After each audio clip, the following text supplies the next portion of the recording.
બોટાદના ગઢડા તાલુકાના હરિપર અને હોયાળા ગામની સીમમાં દીપડો દેખાયો હતો. દીપડો દેખાતા લોકોમાં ફફડાટ મચી ગયો હતો. દીપડો હોવાના સમાચાર મળતા લોકોના ટોળેટોળા ઉમટ્યા હતા. ગઢડા આરએફઓએ દીપડો હોવાની વાતને પુષ્ટિ કરી હતી. આ વિસ્તારમાં લોકોએ સતર્કતા રાખવા અને વન વિભાગે અપીલ કરી હતી. હરિપરથી હોયાળા તરફ જતો કાચા રસ્તા પર લોકોને ન ચાલવા આરએફઓએ અપીલ કરી છે.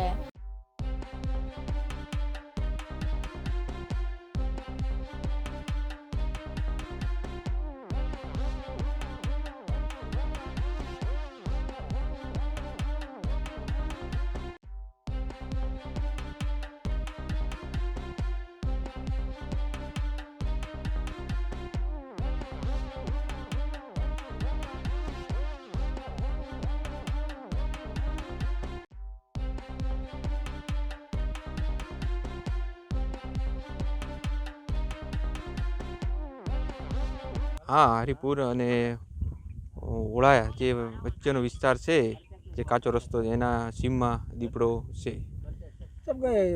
મારણ કર્યું હોય એવું કંઈ સામે આવ્યું? નહીં, દીપડાએ હજુ મારણ નહીં કર્યું આ વિસ્તારમાં. અને થોડાક બકરા જે રેડિયા ચરાવતા હતા, જે બકરાઓ એને જે એમનો પરિવાર છે એમને જોયેલા છે.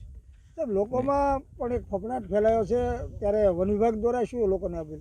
લોકોને ખાસ એ અપીલ છે કે જે હરિપરથી ઓળાયા જે કાચો રસ્તો જાય છે, રફ રસ્તો કહે છે, એને એના વચ્ચે જે સીમ વિસ્તાર છે એ બાજુ કોઈએ આજ અથવા 2 દિવસ સુધી જ્યાં સુધી સૂચના ન મળે ત્યાં સુધી અવરજવર કરવી નહીં.